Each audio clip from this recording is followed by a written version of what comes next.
single day I'm gonna make something great. That's my way. Every single day I'm gonna make. Hello everyone, how are you all? I hope you all are doing well. So guys, today we are going to do MCQ of chapter Nelson Mandela A Long Walk to Freedom. So let's get started. But guys, questions तो हम कर ही रहे हैं. मैं आपको हर video में बोलती हूँ, पहले आप वीडियो पॉज करके खुद आंसर चेक करिए वेदर इट इज़ करेक्ट और नॉट, देन आप आंसर देखना, ठीक है. चलो, question number 1. When was the inauguration day? Inauguration day कब था? इनॉग्रेशन यानी ओथ टेकिंग सेरेमनी जो थी वो किस दिन थी? 10th मई, 10th मार्च, 20 मई, 20th मार्च. तो करेक्ट आंसर होगा 10th मई, ऑप्शन ए करेक्ट आंसर, ठीक है. Next question number 2. It was celebrated of South Africa's first dash government. South Africa की फर्स्ट ऐसी कौन सी गवर्नमेंट सेटअप होने वाली थी? ऑटोक्रेटिक और रेशियल, डेमोक्रेटिक और non racial, democratic and racial, monarch और नॉन रेशियल. तो करेक्ट आंसर क्या होगा? डेमोक्रेटिक और नॉन रेशियल. डेमोक्रेटिक मीन्स ऐसी गवर्नमेंट जो बाय पीपल चूज की गई है, एंड नॉन रेशियल यानी जिसमें कोई डिस्क्रिमिनेशन नहीं होगा. तो option B is the correct answer. Next, how many deputy presidents were elected? कितने डिप्यूटी प्रेसिडेंट्स इलेक्ट किए गए थे? 1, 2, 3 और 4. Correct answer 2. नाउ आपको इसमें मेरे को बताना है कि उन 2 डिप्यूटी प्रेसिडेंट्स का क्या नाम था. वो आप मुझे कमेंट सेक्शन में बताएंगे, ये आपका होमवर्क है. Okay. Next, question number 4. Why did other countries broke off diplomatic relations with South Africa? मतलब जितने भी अदर कंट्रीज़ के साउथ अफ्रीका के साथ रिलेशन थे, ट्रेड में या कैसे भी, तो वो क्यों उन्होंने तोड़ लिए थे उस साउथ अफ्रीका के साथ? वाइट रूलर्स की वजह से, other countries are racial, it is a poor country, और एफोथाइट पॉलिसी. तो करेक्ट आंसर होगा डी, एफोथाइट पॉलिसी. एफोथाइट क्या होता है? जिसमें डिस्क्रिमिनेशन होता है एमंग वाइट और ब्लैक पीपल. तो यहाँ पे साउथ अफ्रीका में ऐसा चल रहा था, तो इस वजह से और अदर कंट्रीज़ ने इनसे रिलेशन तोड़ लिए थे, ब्रेक कर दिए थे. Next, what change brought international leaders to South Africa? अब जब न्यू गवर्नमेंट सेटअप होने जा रही थी तो बहुत से लीडर्स उस दिन आए हुए थे. तो ऐसा क्या हुआ था, जो ऐसा कौन सा चेंज था जो उनको वहाँ ले आया था साउथ अफ्रीका की लैंड पे? एंड ऑफ एफोटाइट, ह्यूमैनिटी, पीस और ट्रेड नेगोशिएशंस. तो करेक्ट आंसर होगा एंड ऑफ एफोटाइट, मतलब डिस्क्रिमिनेशन उस दिन एंड हो गया था. करेक्ट आंसर होगा A. Question number 6. What was that the nation needed to be liberated from? Nation को लिबरेटेड का मतलब फ्री, मतलब किससे फ्री होना था? पॉवर्टी, जेंडर डिस्क्रिमिनेशन, डेप्रिवेशन या ऑल ऑफ द अबव. तो नेशन को सबसे ही लिबरेट होना था, फ्री होना था. तो आंसर होगा D, all of the above. Question number 7. What is the meaning of emancipation? Emancipation का क्या मतलब होता है?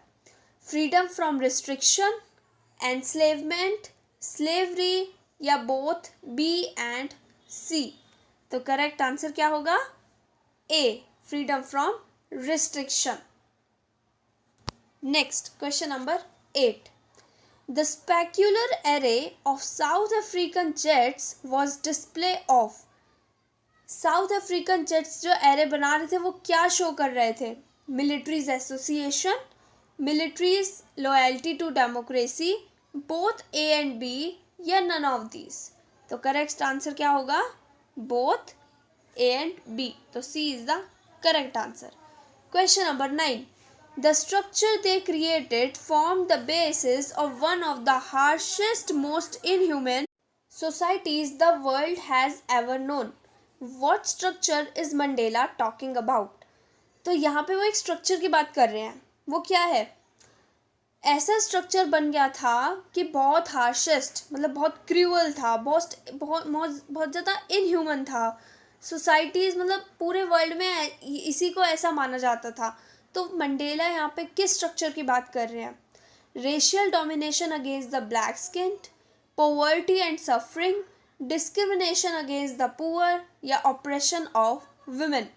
तो करेक्ट आंसर क्या होगा? Racial discrimination against the black skin. Apartheid policy यहाँ पे थी, that's why option A is the correct answer. Question number 10, whom did Mandela wanted to thank but couldn't? Mandela किसको थैंक्स बोलना चाहते थे बट वो नहीं बोल पा रहे थे? His family, white people, African patriots who no longer existed, और मिलिट्री। तो option C is the correct answer. ऐसे पेट्रॉइट्स जिन्होंने फाइट की थी बट अब वो नहीं एग्जिस्ट करते थे। तो option C is the correct answer. Question number 11. According to Mandela, what is the greatest wealth of a nation? Mandela के अकॉर्डिंग ग्रेटेस्ट वेल्थ क्या थी नेशन की? वेल्थ यानी धन, क्या था नेशन का? मिनरल्स, जेम्स, डायमंड्स, या वहाँ के पीपल। तो करेक्ट आंसर होगा डी, वहाँ के people. Okay, question number 12. What did Mandela learn about courage? Mandela ने करेज के लिए, मतलब करेज से क्या सीखा? It is the absence of fear, it is a triumph over fear, both A and B, या नन ऑफ दीज। ट्रायम्फ का मतलब होता है विक्ट्री। ओके, तो अब उन्होंने क्या सीखा? तो उन्होंने सीखा it is the Triumph over fear, डर के ऊपर जीत पाने को ही करेज कहते हैं। तो करेक्ट ऑप्शन होगा B. Question number 13. What are a man's obligation in life? Obligation का मतलब होता है ड्यूटी। हर मैन की लाइफ में क्या ड्यूटी है? सबसे पहले तो कितनी ड्यूटी हैं? वो हैं 2 ड्यूटी। अब कौन कौन सी?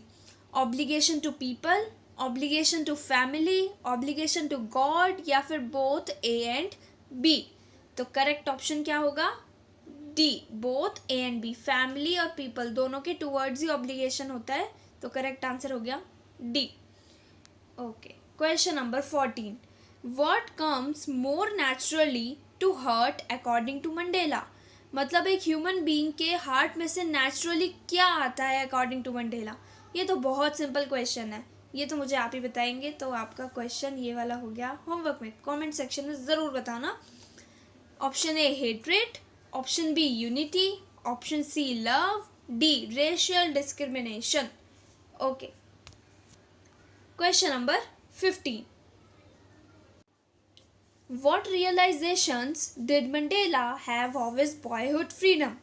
Boyhood freedom में मंडेला को क्या रियलाइजेशन हुआ कि उनका बॉयहुड फ्रीडम कैसा था? It is just an illusion. He was born free. Freedom was meant for kids. He had no realizations. Illusions का मतलब होता है, illusion का मतलब जैसा होता है या जैसा लगता है वैसा होता नहीं है, दैट इज इल्यूजन। जैसे समझ लो एक dream, imagination. He was born free, वो बॉर्न ही फ्री हुए थे, या फ्रीडम सिर्फ किड्स के लिए होती है, या उनको कुछ रियलाइज ही नहीं हुआ।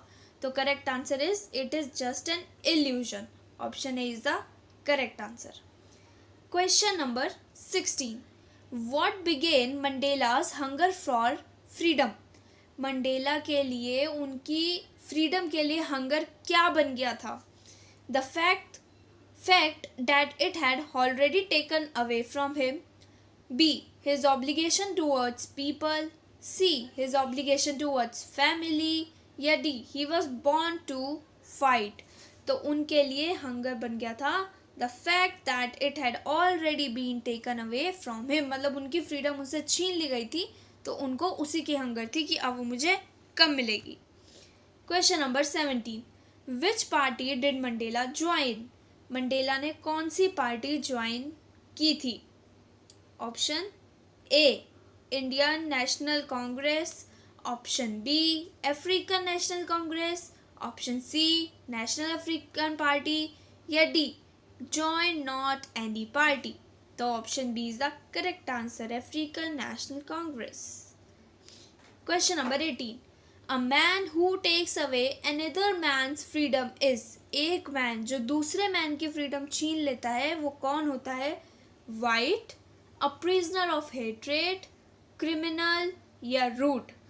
तो वो होता है a prisoner of hatred, option B. Question number 19. What according to Mandela is not free? Mandela के अकॉर्डिंग फ्री कौन नहीं है? Oppressor, oppressed, both A and B या नन ऑफ दीज? ऑप्रेसर होता है जो अत्याचार कर रहा है, ऑप्रेस्ड जिस पे अत्याचार हो रहा है, और बोथ ए एंड बी. तो करेक्ट ऑप्शन क्या हो गया? C. Question number 20 and this is the last question of this video. What does depth of oppression create? Depth, deep inside oppression कैसे क्रिएट कर सकते हैं ह्यूमन बीइंग में? Option A oppressed, option B heights of character, option C poverty या D lack of freedom? तो option B height of character करके हम किसी भी मैन का ऑपरेशन डेप्थ तक पहुंच सकते हैं. तो option B is the correct answer. अगर आपको वीडियो पसंद आई है तो लाइक, कमेंट, शेयर ज़रूर करना वीडियो को, and do subscribe also and press the bell icon too so that you will never miss out any new video. Till then guys, bye bye, all the best.